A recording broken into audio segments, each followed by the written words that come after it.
Estamos de volta com o Cidade Alerta Sergipe. O terceiro dia de julgamento do caso Ademir Melo foi tenso.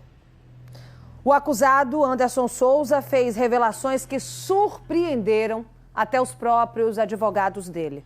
No final, os 7 jurados decidiram, por unanimidade, que ele não foi responsável pela morte do delegado. Anderson foi absolvido. Diante da decisão, a Secretaria de Segurança Pública se pronunciou, reforçando não concordar com a inocência de Anderson. Ao vivo, eu chamo na cena a repórter Aline Aragão. Boa noite, Aline.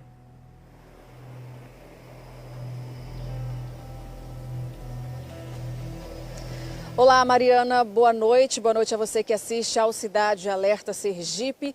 Um julgamento muito esperado, Mariana. Como você falou, a sociedade passou 6 anos esperando pelo resultado desse julgamento. Antes, nós tínhamos um cenário. A gente sabia quem era o homem acusado pela morte do delegado Ademir de Melo Júnior. Após o julgamento, uma reviravolta, revelações feitas durante o depoimento do Anderson Souza, mudou tudo. Ele foi inocentado e agora a sociedade quer saber quem é o responsável pela morte do delegado. Mariana. Obrigada pelas informações, Aline. Eu quero continuar com você. Inclusive, eu estou vendo aqui algumas informações que a gente estava analisando em relação tanto ao que disse o delegado Anderson, quanto o que disse o perito criminal, que são duas opiniões opostas. A gente acaba de ouvir o delegado Anderson trazendo para a gente que tinha sido apenas um tiro, né, o que não caberia ali um crime de mando, né, para ter a certeza, mas o perito criminal passou a informação para a nossa produção que teriam sido 3 tiros, apenas um que teria pego nele. Enfim, são informações, né, que cada um tem seu ponto de vista, cada um tem sua análise. Esse perito falou com exclusividade hoje, o Eduardo Lanos, em entrevista ao Tolerância Zero, ao Cláudio Luiz, ao coronel Maurício Yunes, hoje no programa. Ele revelou algumas coisas em relação a essa perícia que foi contratada pela família do delegado Ademir Melo. Eu te chamo aqui, Aline, para a gente conferir junta essa outra versão, né, essa parte da perícia por parte da família, e também convido você de casa a fazer a sua análise, né, sobre esse fato. Aqui a gente informa todos os lados e é você quem faz aí a sua conclusão final. Vamos conferir agora o que disse o Eduardo Lanos. Nós temos provas e temos a inexistência de provas. Se ele foi o autor do crime, não há prova direta que determine sua participação. Mas, se nós temos uma arma que estava em poder do réu, uma motocicleta que era de posse do réu, nós temos uma pessoa que, se não foi o verdadeiro atirador que vitimou o delegado, ele deu um apoio logístico para o verdadeiro autor. Ou seja, este indivíduo não é inocente. Mas também se questiona o fato dele agora contar outra história.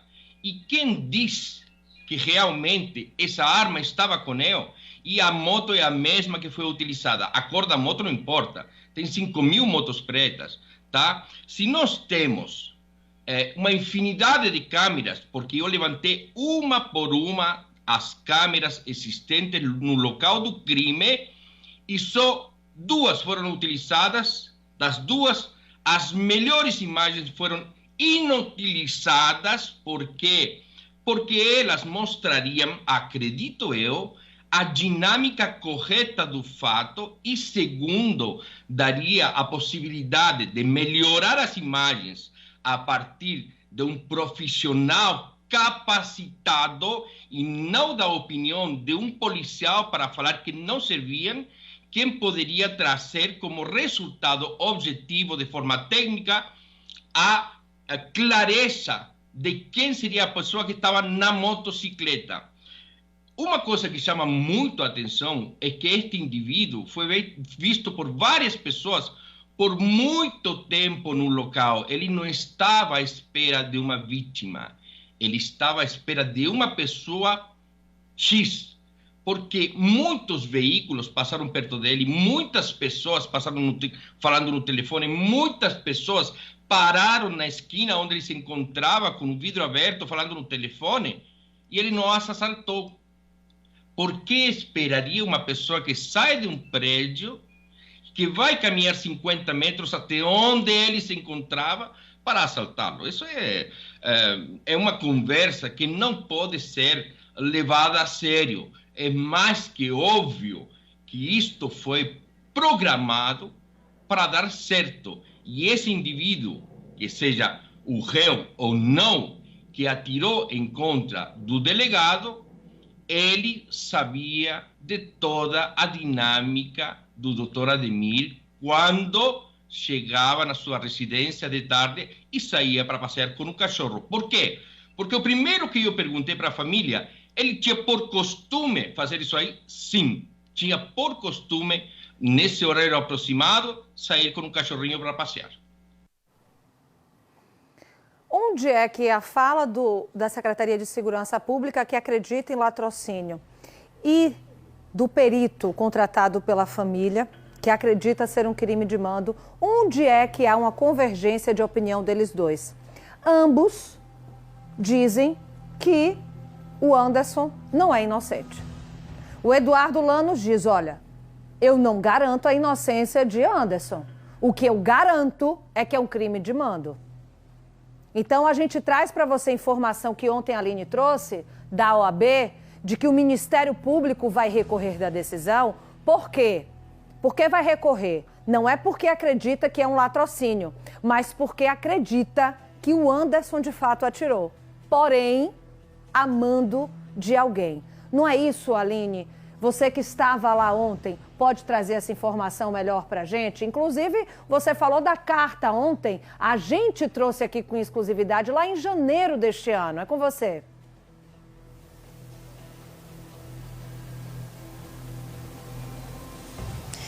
Isso mesmo, Mariana, são muitas as informações, né, desde ontem. Tem a carta que foi fundamental aí lá no começo, né, do ano, trouxe e abriu os olhos de muita gente, principalmente da defesa, porque até então o Anderson ele não tinha falado sobre esse assunto, até enviar aquela carta ao Cidade Alerta.